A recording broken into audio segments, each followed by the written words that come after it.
Kisah ini diambil menurut buku sejarah Babad Tanah Sunda atau Babad Tanah Cirebon, karya Pangeran Sulaiman Sulendraningrat atau dikenal dengan nama Mama Leman. Beliau merupakan putra dari ulama guru besar tarekat Satariyah. Beliau sempat menjabat sebagai Ketua Umum Lembaga Kebudayaan Sewilayah 3 Cirebon sebagai pemegang dan penanggung jawab tentang sejarah asli di Cirebon. Konon, menurut salah seorang muridnya bahwa sang penulis ini yaitu Pangeran Sulendraningrat tersebut bisa berkomunikasi secara langsung dengan Pangeran Cakrabuana atau Mbah Kuwu Cirebon yang menceritakan tentang kisah asli tentang sejarah Cirebon ini kepadanya, dan semua karya yang beliau hasilkan berdasarkan kisah asli sejarah Cirebon yang sebenarnya. Wallahu alam bishawab. Diceritakan pada saat di Mesir, Syekh Syarif Maulana Hidayatullah atau Kanjeng Sunan Gunung Jati sebelum menjadi wali Allah sedang membaca kitab Usul Kalam di perpustakaan.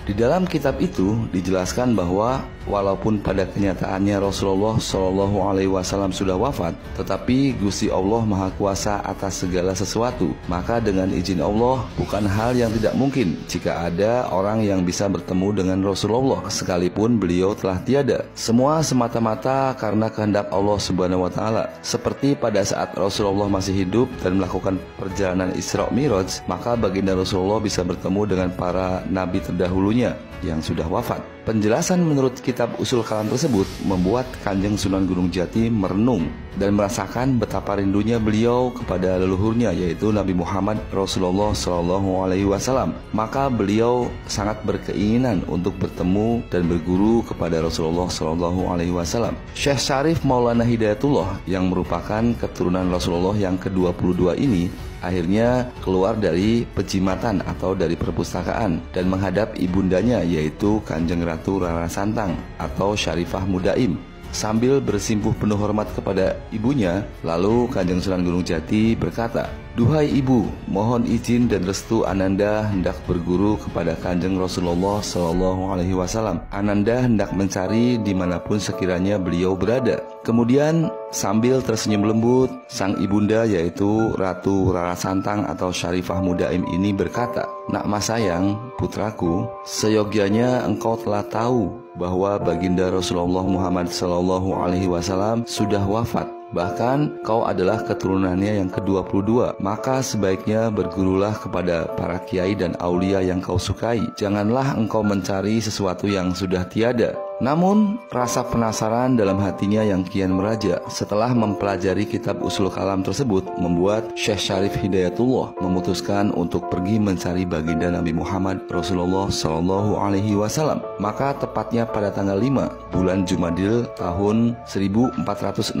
Masehi, beliau mohon pamit kepada ibundanya dan pergi mengembara guna mencari petunjuk dan keajaiban agar bisa bertemu dan berguru kepada baginda Nabi Muhammad Rasulullah Sallallahu Alaihi Wasallam. Sang ibunya yaitu Kanjeng Ratu Rara Santang atau Syarifah Mudaim merasa sangat sedih setelah ditinggal oleh putra kesayangannya. Ia membayangkan saat masa kecil Syarif Hidayatullah yang begitu cerdas dan sangat berbakat dalam mempelajari berbagai macam ilmu, khususnya tentang ilmu agama Islam. Beliau sering melamun memikirkan anaknya yang tengah mengembara. Setiap saat ia berdoa kepada Gusti Allah Subhanahu Wa Taala agar senantiasa menjaga dan melindungi anaknya selama dalam perjalanan dimanapun ia berada. Sampai pada suatu malam, Kanjeng Ratu Rara Santang atau Syarifah Mudaim bermimpi bertemu dengan suaminya yaitu Sultan Mesir yang pada saat itu sudah wafat. Sultan Mesir suaminya ini berkata, "Wahai Adinda Syarifah Mudaim, janganlah engkau bermuram durja, ikhlaskanlah dan percayakanlah semuanya hanya kepada Allah Subhanahu Wa Taala. Bukankah dulu kau sering berdoa kepada Allah ingin memiliki putra yang kelak menjadi wali Allah yang sangat unggul di alam semesta ini?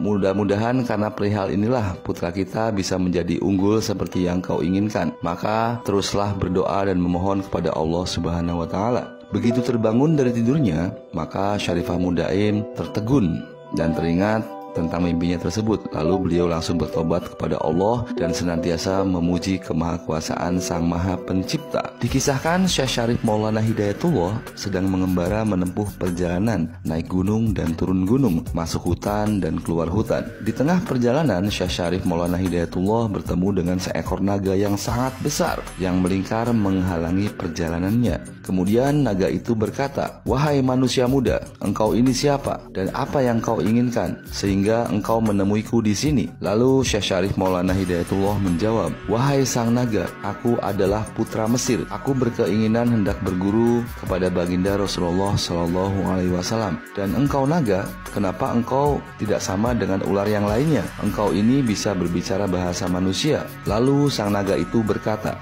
"Saya bernama Yamlika. Saya ini berasal dari neraka. Sejak zaman Nabi Sulaiman alaihi salam, saya mulai tinggal di bumi. Jika engkau hendak bertemu dengan Rasulullah Shallallahu Alaihi Wasallam, maka kau jangan meneruskan perjalananmu ke Mekah atau Madinah. Tapi jika engkau bersungguh-sungguh, maka berjalanlah ke arah barat menuju Pulau Mejeti. Di sanalah kau akan menemukan petunjuk. Dan ini saya hadiahkan untukmu cupu manik. Jika di Terawang akan mengetahui hal-hal yang gaib dan bisa berkhasiat untuk pengobatan segala macam bentuk penyakit. Bahkan orang yang sudah wafat sekalipun bisa dihidupkan kembali." Kemudian cupu manik itu diterima oleh Syekh Syarif Maulana Hidayatullah dan mematuhi petunjuk naga yang bernama Yamlika ini. Kemudian beliau pamit dan meneruskan perjalanannya ke arah barat.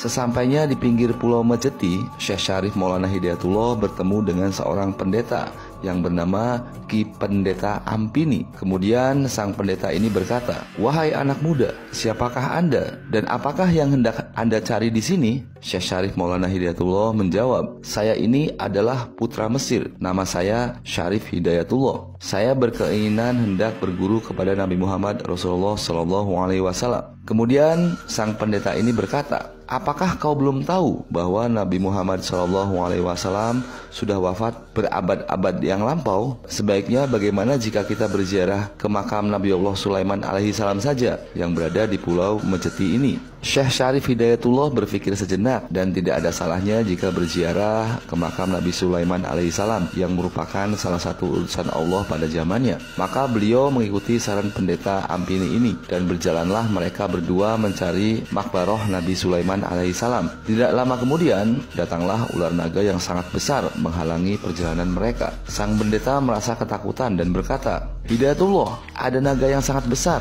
Daya upaya apa yang akan kau lakukan?" Kemudian Syekh Syarif Maulana Hidayatullah mendekati naga tersebut dan berkata, "Wahai sang naga, saya harap Anda minggir memberikan kami jalan. Saya adalah putra Mesir dan hendak berziarah ke makbaroh Nabi Allah Sulaiman alaihi salam." Sang naga ini ternyata bisa berbicara bahasa manusia dan menjawab, "Wahai orang muda, saya izinkan kau melintasi jalan ini, tetapi saya meminta air susu yang sangat banyak. Nanti jika saya sudah meminumnya dan merasa kenyang, maka dari telinga saya akan keluar sesuatu seperti lawe atau kante. Maka ambillah itu karena bisa berguna untuk penolak bala dan keselamatan." Kemudian Syekh Syarif Maulana Hidayatullah dan pendeta tersebut mencari susu yang dimaksud. Dengan keilmuan yang mereka miliki, maka mereka bisa mendapatkan susu yang sangat banyak dan memberikan air susu tersebut kepada naga itu. Lalu sang naga akhirnya meminumnya dan benar saja, setelah sang naga merasa kenyang, kemudian ia menggeliat-geliat di tanah dan keluarlah sesuatu sejenis lawe atau sejenis batu mustika dari telinganya. Lalu Syekh Syarif Maulana Hidayatullah mengambil lawe tersebut atau batu tersebut dan bersama pendeta kembali meneruskan perjalanannya. Pulau Mejeti pada saat itu sangat angker dan dihuni oleh banyak makhluk gaib dari bangsa jin, setan, siluman perkayangan, dan berbagai macam binatang buas. Namun karena membawa batu mustika berupa lawe atau batu dari sang naga itu, maka segala macam bentuk jin gaib dan ular tidak berani mengganggu mereka. Akhirnya sampailah mereka berdua ke hadapan makbaroh Nabi Allah Sulaiman alaihi salam. Syekh Syarif Maulana Hidayatullah berdoa dan bertawasul dengan khusyuk, sementara si pendeta merasa senang karena tanpa pengetahuan Syekh Syarif Hidayatullah, ternyata sebenarnya maksud dan tujuan pendeta ini ziarah ke makbaroh Nabi Allah Sulaiman alaihi salam adalah untuk mencari cincin sakti Nabi Sulaiman. Kemudian dengan kesaktian yang dimilikinya, si pendeta ini mencoba mengambil cincin Nabi Sulaiman. Namun yang terjadi adalah cuaca mendadak sangat gelap gulita dan pendeta itu hancur lebur, sedangkan Syekh Syarif Hidayatullah terpental ke angkasa dan jatuh di puncak sebuah gunung. Segeralah Syekh Syarif Hidayatullah bertobat kepada Allah karena telah menemani orang yang berlaku durjana. Karena kemurkaan Nabi Allah Sulaiman alaihissalam membuat sekujur tubuh Syekh Syarif Hidayatullah tidak bisa digerakkan. Namun setelah bertobat dan bermunajat kepada Allah Subhanahu wa taala, maka beliau langsung sembuh dan kembali meneruskan perjalanannya. Di tengah perjalanan, Syekh Syarif Hidayatullah bertemu dengan seorang pertapa. Di sebelah pertapa itu ada sebuah kendi pertula atau sebuah kendi yang terbuat dari gerabah tanah liat. Di dalam hatinya mendapatkan firasat untuk meminum air di dalam kendi tersebut. Kemudian Syekh Syarif Maulana Hidayatullah menghampiri pertapa itu dan meminta izin sambil berkata, "Wahai pertapa, kendi itu milik siapa? Bolehkah saya meminum air di dalamnya?" Kemudian pertapa itu berkata, "Saya tidak tahu kendi ini milik siapa. Saat saya hendak bertapa di tempat ini, kendi ini sudah ada di tempat tersebut." Kemudian Syekh Syarif Hidayatullah berkata, "Wahai pertapa, izinkan saya bertanya kepada kendi tersebut tentang asal-muasalnya." Kemudian sang pertapa menjawab, "Silahkan jika engkau mampu berbicara dengan kendi itu." Kemudian Syekh Syarif Hidayatullah bertanya kepada kendi tersebut, "Wahai kendi pertula, siapakah yang memilikimu dan dari manakah kau berasal? Bolehkah aku meminum air di dalam kendimu ini?"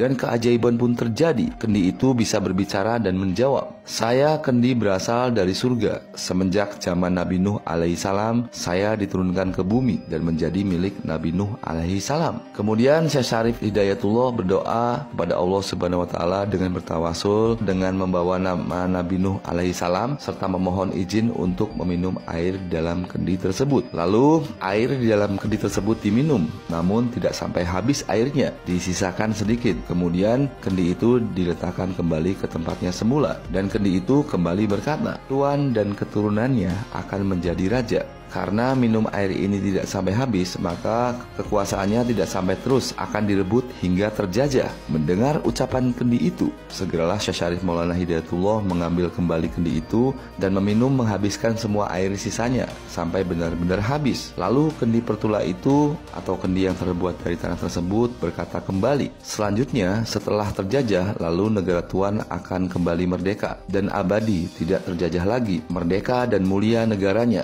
serta tidak berubah. Saya kelak akan mengabdi jika Tuhan sudah menjadi raja. Kemudian Syekh Syarif Hidayatullah menjawab, "Amin ya Allah, semoga terlaksana." Lalu kendi pertula itu terbang ke angkasa dan pulang ke alam nirwana. Setelah meminum air dari surga ini, perasaan dan hati serta jiwa Syekh Syarif Maulana Hidayatullah begitu terang benderang. Seluruh yang gaib dan tak kasat mata menjadi terlihat begitu jelas. Tubuhnya merasa segar bugar dan keringatnya pun berbau harum. Melihat kejadian tersebut, sang pertapa tertegun terpana keheranan. Ia baru menyadari bahwa orang yang berada di depannya ini bukanlah manusia sembarangan, karena ia adalah manusia pilihan yang mendapatkan keistimewaan tersendiri dari Tuhan Sang Maha Pencipta. Kemudian sang pertapa ini menyerahkan sebuah cincin batu akik yang memiliki keistimewaan bisa membuka hijab gaib dan bisa melihat tabir gaib yang ada di seluruh alam semesta. Syekh Syarif Hidayatullah menerima cincin tersebut dan berpamitan untuk meneruskan perjalanannya. Di tengah perjalanan pengembaraannya, Syekh Syarif Hidayatullah bertemu dengan seorang wanita yang sangat cantik jelita yang ingin mengabdi kepadanya. Namun karena mengetahui bahwa itu adalah godaan ratu duniawi, maka beliau menolaknya. Tidak lama kemudian,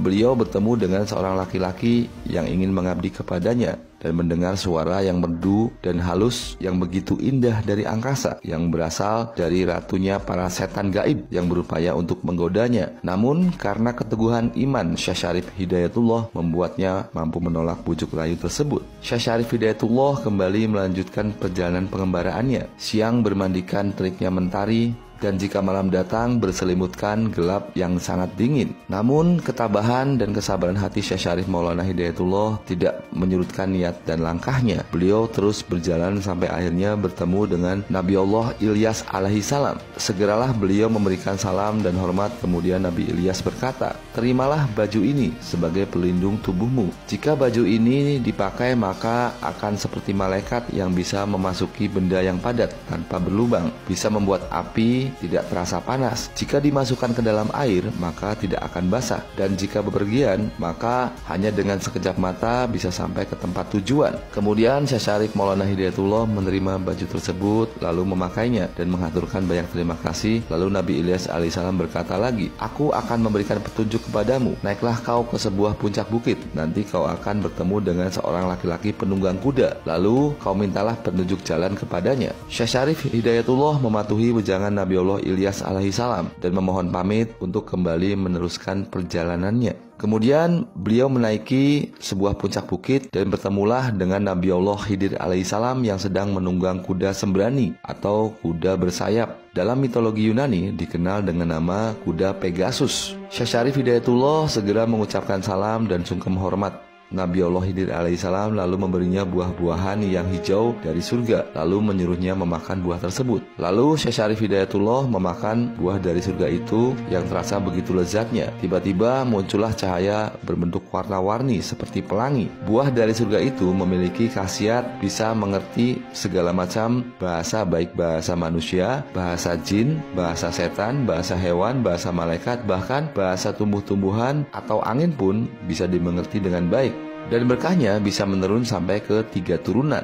Dari situ Syekh Syarif Hidayatullah benar-benar mengetahui bahwa semua makhluk ciptaan Allah Subhanahu wa taala, baik yang ada di bumi atau di langit sampai ke tingkat 7, semuanya bertasbih dan berzikir kepada Allah Subhanahu wa taala dengan bahasa mereka masing-masing. Syekh Syarif Hidayatullah kemudian memohon wejangan dan petunjuk kepada Nabi Allah Khidir alaihissalam bagaimana caranya agar bisa bertemu dan berguru kepada baginda Nabi Muhammad SAW. Kemudian Nabi Khidir menyuruh Syekh Syarif Hidayatullah untuk bonceng bersamanya menaiki kuda sembrani atau kuda Pegasus tunggangannya tersebut. Setelah menaiki kuda tersebut, lalu kuda itu kemudian terbang melesat ke angkasa begitu cepatnya seperti kilat hingga sampailah mereka ke sebuah istana bangsa jin yang bernama Ajrak.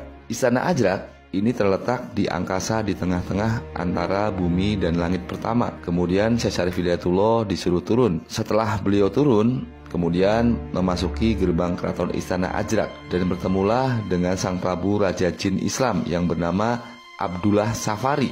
Sang Prabu bangsa jin ini merasa sangat senang gembira menyambut kedatangan Syekh Syarif Hidayatullah dan menyuruhnya duduk sejajar dan berkata, "Sungguh berbahagia sekali dengan kedatangan cucuku. Wahai cucuku, apakah gerangan yang kau kehendaki hingga kau menghadap eyang di sini?" Kemudian Syekh Syarif Hidayatullah menjawab, "Cucunda menghaturkan hormat. Kedatangan saya kemari sedang mencari dan hendak berguru kepada baginda Muhammad Rasulullah SAW. Semoga eyang berkenan memberikan petunjuk." Sang Prabu bangsa jin ini tersenyum lalu berkata, "Tidak lama lagi engkau bisa bertemu dengan baginda Muhammad Rasulullah SAW. Ini adalah buah-buahan pemberian malaikat. Silahkan engkau makan." Kemudian Syekh Syarif Hidayatullah menerima buah-buahan tersebut dan memakannya sampai habis, yang memiliki 1000 khasiat dan berkahnya menurun sampai 9 turunan. Karena merasa begitu lezatnya buah-buahan tersebut, membuat Syekh Syarif Hidayatullah pingsan.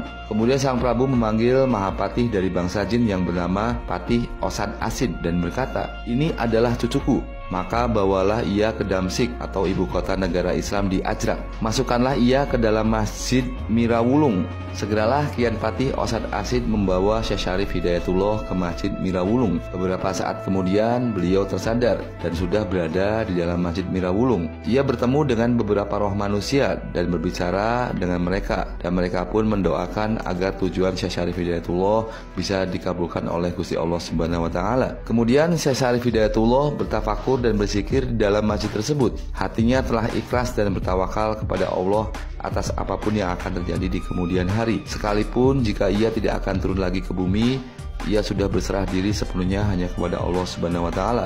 Beberapa saat kemudian terdengarlah suara dari angkasa, "Wahai anak manusia, berbahagialah engkau telah diridhoi oleh Allah Subhanahu wa taala. Maka naiklah kau ke langit ke-6 untuk bertemu dengan Rasulullah SAW. Pada waktu mi'rajnya Syekh Syarif Hidayatullah ini, yaitu pada tanggal 28 Rajab tahun 1466 Masehi. Setelah mendengar suara dari langit tersebut, lalu Syekh Syarif Hidayatullah keluar dari masjid dan menengadahkan pandangannya ke arah langit. Dan terlihat langit pun terbuka. Terlihatlah para malaikat yang melambaikan tangannya. Dan seperti ada kekuatan yang sangat luar biasa yang membawa Syekh Syarif Hidayatullah ini terbang ke langit pertama. Sesampainya di langit pertama, Syekh Syarif Hidayatullah memberikan salam kepada para malaikat dan para aulia tersebut, kemudian dibalas salam dan disambut gembira oleh mereka. Lalu Syekh Syarif Hidayatullah naik kembali ke langit kedua dan naik terus ke langit ketiga, ke langit keempat, ke langit kelima, dan naik ke langit yang keenam. Para malaikat dan anbiya yang berjumpa semuanya memberikan salam dan dibalas salam oleh Syekh Syarif Hidayatullah dengan penuh rasa syukur memuji kemahakuasaan Allah Subhanahu wa taala. Syekh Syarif Hidayatullah akhirnya telah sampai ke langit yang keenam dan melihat kilauan cahaya yang sangat indah, dan ia terharu kemudian sujud syukur. Lalu tiba-tiba terdengar suara, "Janganlah kau sujud kepada sesama ciptaannya, maka sujudlah kau hanya kepada Allah Subhanahu wa taala." Mendengar suara tersebut, Syekh Syarif Hidayatullah bangkit dari sujudnya dan melihat baginda Muhammad Rasulullah SAW telah berdiri di depannya. Kemudian Rasulullah Muhammad SAW ini memberikan wejangan dan pengajaran tentang syahadat yang sejati. Setelah memberikan pengajaran, lalu Rasulullah berkata, "Aku berikan gelar kepadamu sebagai insan kamil. Kau akan menjabat sebagai wali kutub. Saat tidak adanya nabi, maka yang ada adalah aku. Saat aku sudah tidak ada, maka yang ada adalah kamu. Maka kau kutugaskan untuk menyiarkan agama Islam dengan baik. Rukunkanlah 5 perkara, yaitu syahadat, sholat, puasa, zakat, dan naik haji bagi yang mampu, dan patuhilah apa yang dijelaskan di dalam Al-Quran. Dan ingatlah, kau jangan melebih-lebihkan sesuatu tanpa amal kebajikan, dan bergurulah kepada adat istiadat biasa di dunia yang benar dan sesuai dengan ajaran Islam, dan berhati-hatilah terhadap sesuatu yang menyimpang dari ajaran agama Islam." Setelah dirasa cukup menimba ilmu dari baginda Muhammad Rasulullah SAW, lalu Syekh Syarif Hidayatullah mengucapkan banyak terima kasih dan berpamitan, kemudian segera turun ke langit yang kelima, turun terus ke langit yang keempat, turun ke langit yang ketiga, turun ke langit yang kedua, dan turun ke langit yang pertama. Syekh Syarif Hidayatullah bertemu dengan para malaikat dan anbiya dan mengucapkan salam serta berpamitan kepada mereka. Dengan izin Allah Subhanahu wa taala, Syekh Syarif Hidayatullah turun dengan mengendarai awan putih dan sampai kembali ke istana bangsa jin Ajrak yang letaknya di angkasa di tengah-tengah antara bumi dan langit pertama. Beberapa hari